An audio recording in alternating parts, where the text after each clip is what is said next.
This is the VOA Special English Education Report. A program in the United States brings scientists and engineers into elementary schools to teach teachers more about how to teach science. Dave Weiss is a retired engineer. One day each week, he volunteers at Georgian Forest Elementary School in Silver Spring, Maryland, near Washington. He works with teacher Fred Tanique on science projects for 10-year-olds. He says, Fred is so enthusiastic and he's so much fun with the kids. I can see that he really loves what he's doing. I get as much pleasure from helping the teachers as I do helping the students. Student Jada Lockwood says she enjoys Mr. Weiss's visits to her classroom. She likes the drawings he uses to explain scientific ideas. The American Association for the Advancement of Science sponsors the Senior Scientists and Engineers program. Dave Weiss has been a volunteer in that program for many years. The scientists and engineers help teachers in elementary schools improve their skills. Mr. Weiss says he and the other volunteers help teachers by providing hands-on expertise.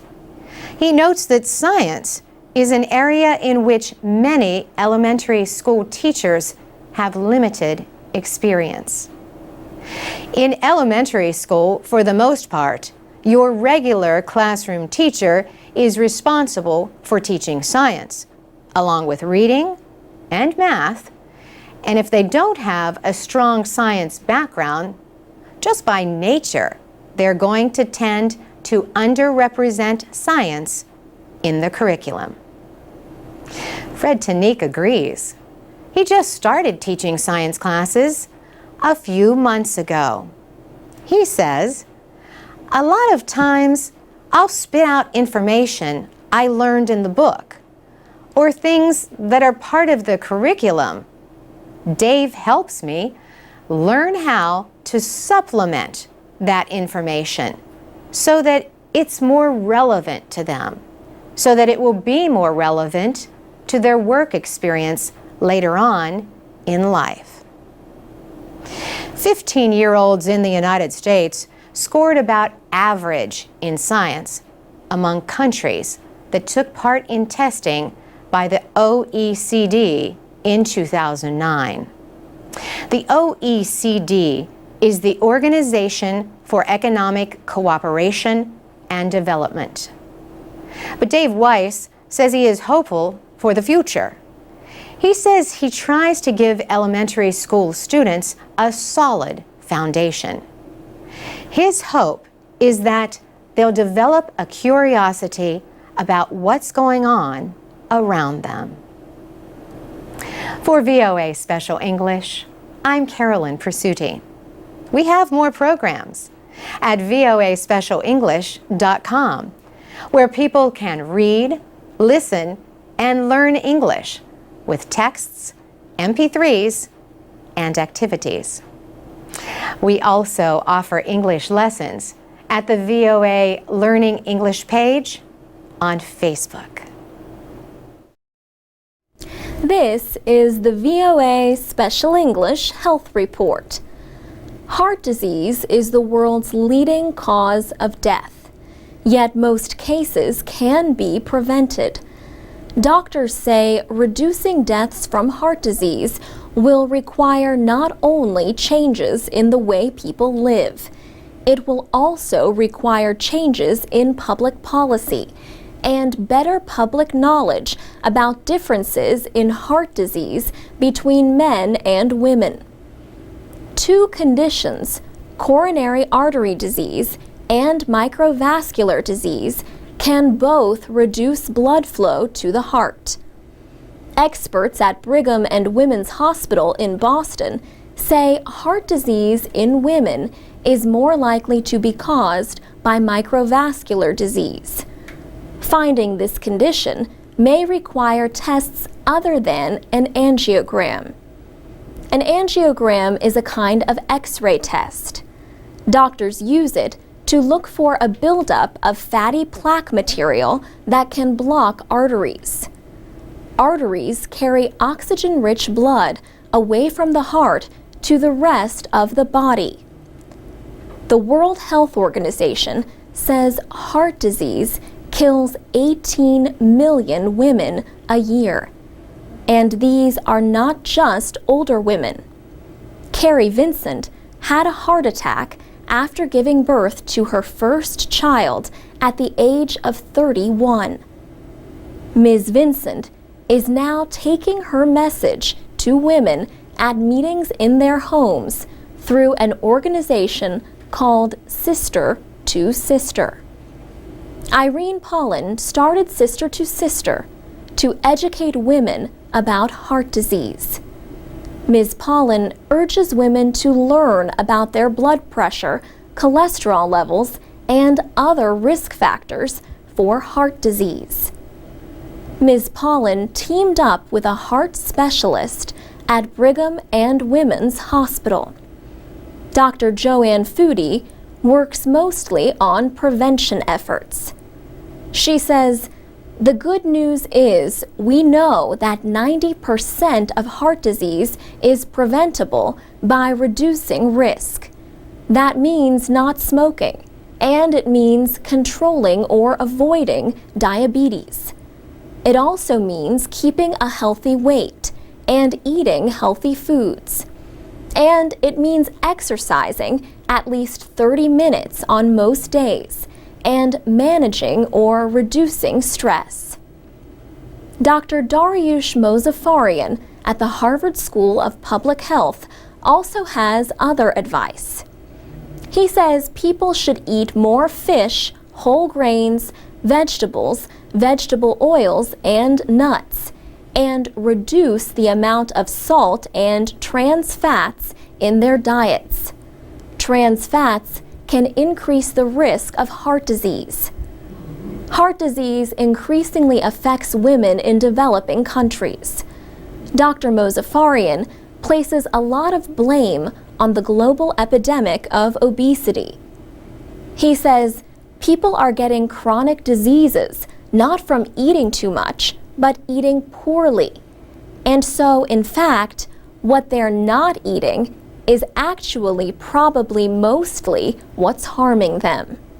For VOA Special English, I'm Alex Villarreal. From VOA Learning English, this is the Economics Report in Special English. Can you think your way to wealth and success? Napoleon Hill believed that if you think the right thoughts, you can. In 1937, he published the book Think and Grow Rich. Napoleon Hill spent many years researching financial success and observing people who had become rich. Although it was published in the middle of the Great Depression, it was an immediate success. Think and Grow Rich remains one of the most popular nonfiction books ever written. Forbes magazine says it has sold 70 million copies since it first appeared and continues to sell today. Napoleon Hill wrote at least 10 other books about success before his death in 1970. None of Hill's books came close to selling as many copies as Think and Grow Rich. But for today's generation, Think and Grow Rich is now available in a different form. Smarter Comics has released an illustrated version of the book. Franco Arta is the company's founder and publisher. He used to work as an investment banker. He started the company 3 years ago with his own money. He wanted to create picture books that increase understanding. His versions provide much of the information that is in full-length books, but in an easy to understand picture or comic form. Franco Arda says readers will understand and remember more about gaining success if they read the comic book version of Think and Grow Rich. He says pictures make the book easier to remember. He says the book taught him to change the way he thinks about money and success. Smarter Comics says the book tells how wealth is a lifelong pursuit achieved by believing in the value of personal ideas. It says anyone can achieve their dreams by refusing to be stopped by temporary problems. For VOA Learning English, I'm Alex Villarreal. This is the VOA Special English Economics Report. Apple sold over 15 million iPads just in the final 3 months of 2011. Now, the popular tablet computer is in its 3rd generation. But as Apple prepared to launch a new iPad on March 7th, it faced legal challenges in China over rights to the name of the device. A court in Guangdong province heard a case brought by the Chinese company ProView Technology. ProView is based in Shenzhen in southern China and belongs to ProView International Holdings. The company says it holds the legal rights to the iPad name in China. Apple says it bought the iPad trademark in China and 9 other countries from a business owned by ProView in 2009. A lawyer for ProView said he believes Apple has not provided new evidence for the case in Guangdong. Apple was appealing a decision by a lower court which found that the company did not own the iPad name. Another lawyer for ProView said the legal issue over the trademark was clear. He said his company is fighting Apple over the idea of ownership. He also said ProView was willing to settle with Apple for the right amount of money. ProView says it holds the trademark for the name of a device called an Internet Personal Access Device, or iPad. The device looks like a desktop computer. ProView says it sold about 20,000 of them over about 10 years. It says it received the trademark or legal rights to the name in 2001. ProView is in financial trouble. It has reported losses since 2008 and dismissed thousands of workers. Apple's legal team says that ProView is nearing failure. Apple says ProView has no product, no buyers, and no suppliers. Apple argues that a ruling against Apple would harm the interests of consumers in China. Apple holds 76% of the tablet computer market in that country with its iPad. A final decision by the High Court in Guangdong is expected to take weeks. The trademark issue has not hurt Apple's stock price, at least so far.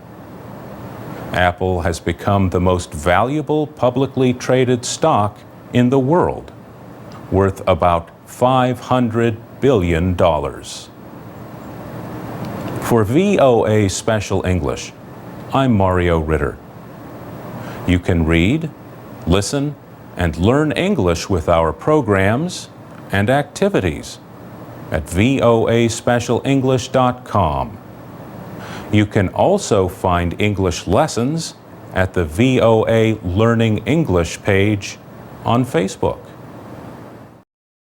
From VOA Learning English, this is the Economics Report in Special English.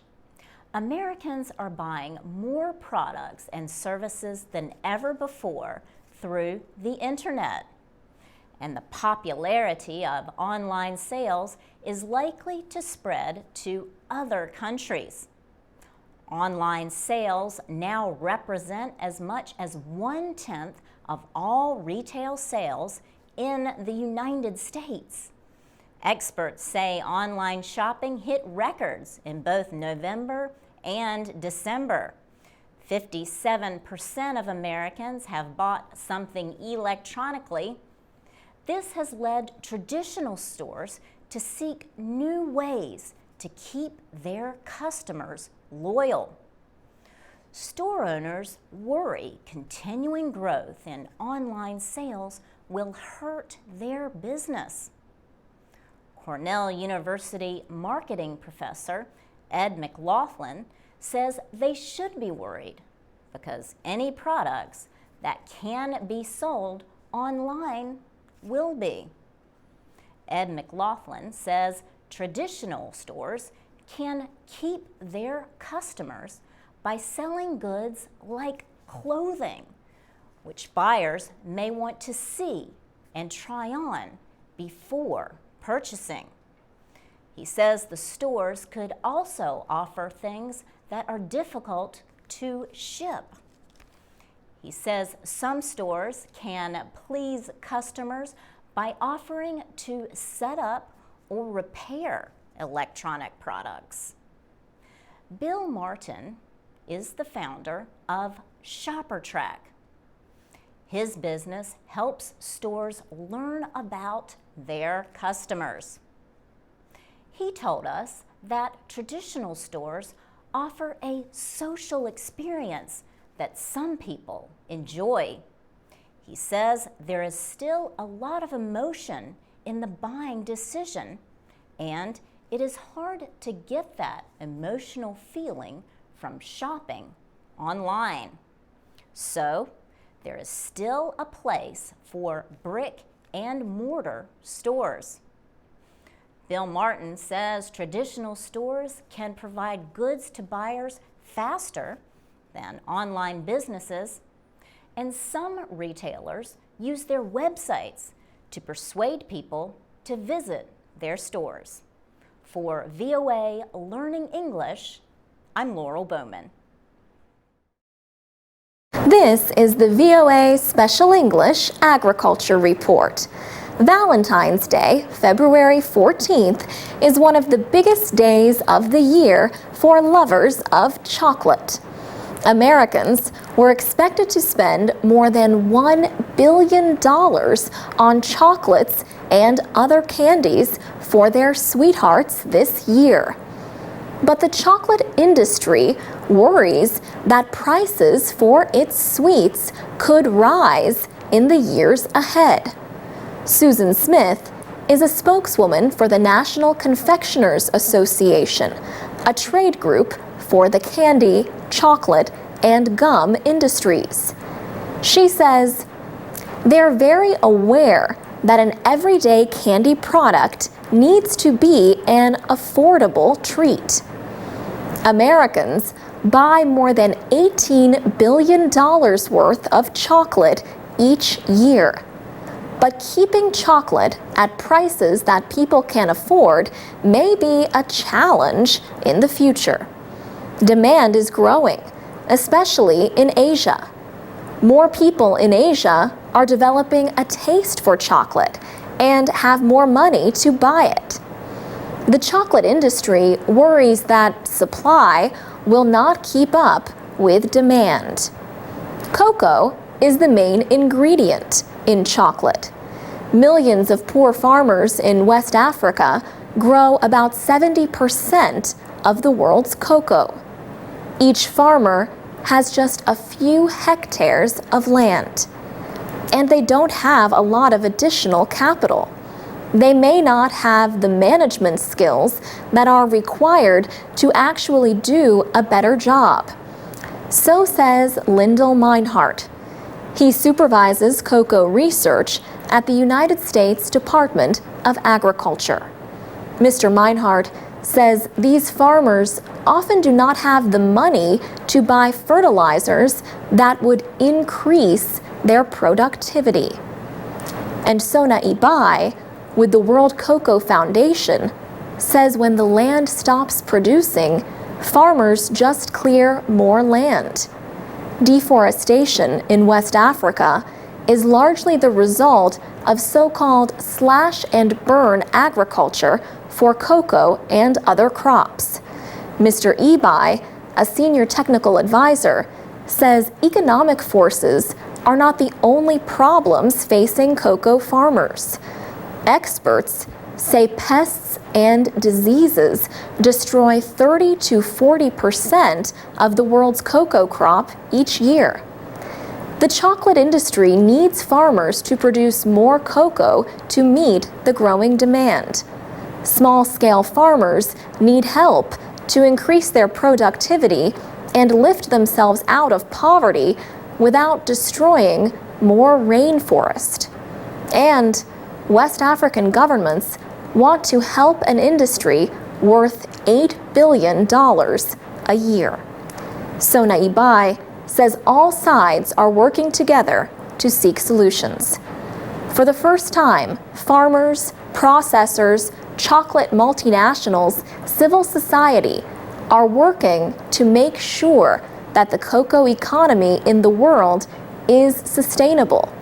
Everybody chipping in to make it stay that way. For VOA Special English, I'm Alex Villarreal.